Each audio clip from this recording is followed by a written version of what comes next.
Live from the headquarters of Money and Credit Matters, it's the Rondy Lambeth Show, the only holistic radio show where you learn the offense, the defense, and the playing field of personal finance. I'm Rondy Lambeth, your host and financial coach, and I am so excited you are here with me today, and I know you're going to learn a ton about personal finances and your credit. Now, the phone lines are open at 1-800-475-SCORE. That's 1-800-475-7267.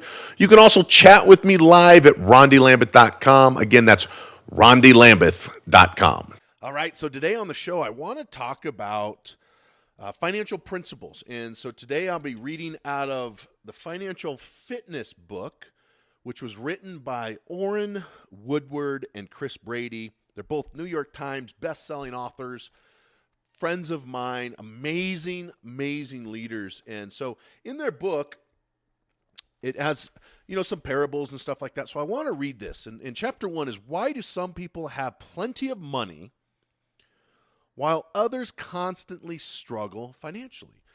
Now, I don't know about you, but I have so many friends that can't seem to get it together. They make plenty of money, and yet they live paycheck to paycheck. I had lunch with a friend not too long ago. He made $4 million last year. $4 million. He lives paycheck to paycheck. Barely can make ends meet. Why is this? Because he spent $4 million. All right, so it's not financial fitness. And financial freedom is not how much money you make, but how much you keep. And so in the book, it talks about why do some people have plenty of money while others constantly struggle financially. Chapter 1. And here's got a little quote. It says, annual income, 20 pounds.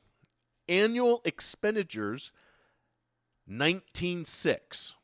Results, happiness. Annual income, 20 pounds. Annual expenditures, 20 pounds, 0.6. Result, misery.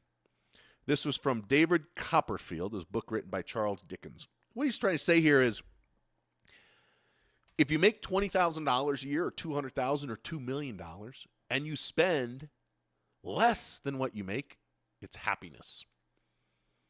If you make $2 million a year, $2,000, $20,000, whatever it is, and you spend more, you do like our government is doing, it results in misery.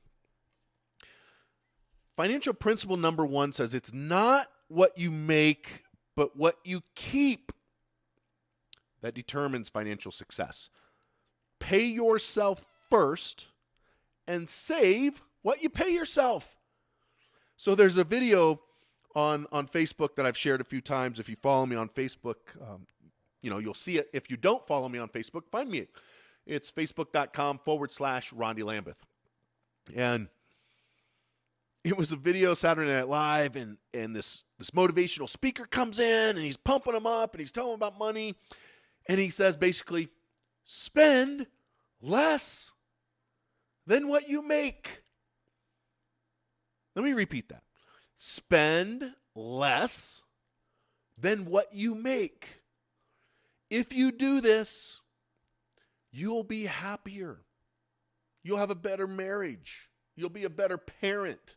You'll be a better friend. You'll be healthier. Spend less than what you make. I know what you're thinking, but Rondy, I can't afford to. I got bills up to my eyeballs. I can barely make it now. I can't cut anything out. I talk to thousands of people every year through my coaching program, where I teach people the offense, the defense, and the playing field of money, how to get out of debt, how to pay less taxes, and how to live a lifestyle you've always wanted. And then until you start spending less than what you make, you will never, ever be financially fit.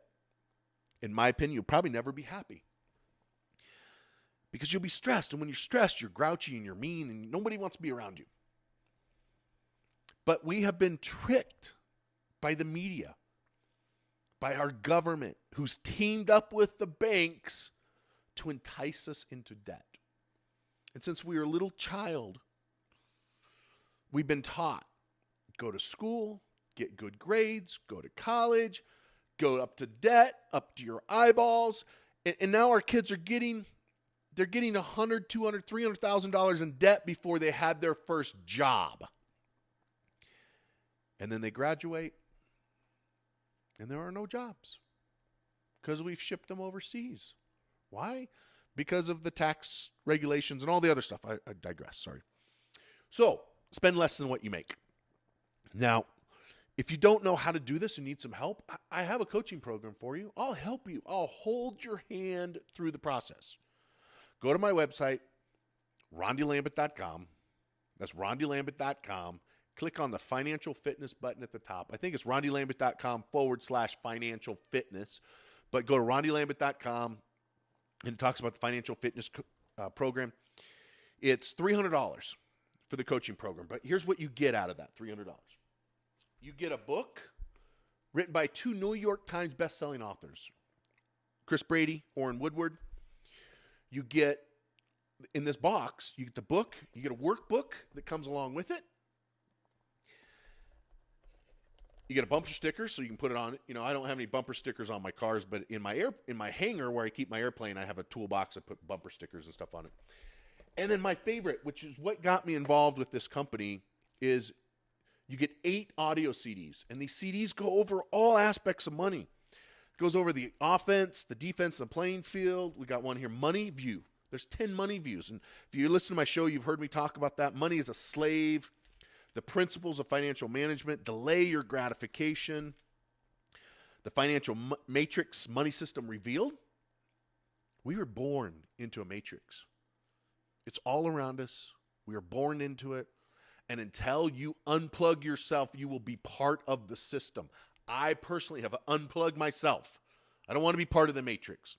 I don't want you to be part of the matrix. So let me teach you how to unplug. Then Camel in the Tent, this is how the politicians get into our lives and enslave us. And then we have Good as Gold. It's a CD all about gold. A lot of people think that gold goes up in value, that you should buy gold as an investment. You probably heard that, right? It's not true. You know who wants you to buy gold as an investment? Salespeople. Why? Because they make a commission off of it. Do you know gold relatively has not increased in value in the last 200 years? Quite frankly, the last 2,000 years. I know what you're thinking. You're thinking gold right now is skyrocketing. The value of gold is not skyrocketing. The cost of gold is going up because the dollar bill is going down. Our fiat money system is going down. The U.S. dollar goes down in value. Gold goes up in value. See, about 200 years ago, you could take an ounce of gold, go into a Safeway or King Soopers or whatever your Albertsons. You could buy 300 loaves of bread. Today, you can take an ounce of gold, what it's worth, and buy about 300 loaves of bread. Now, to learn more about stuff like this, go to my website, rondylambert.com. That's rondylambert.com. Or simply give me a call, 1-800-475-SCORE. That's 1-800-475-7267. See you later. Yeah.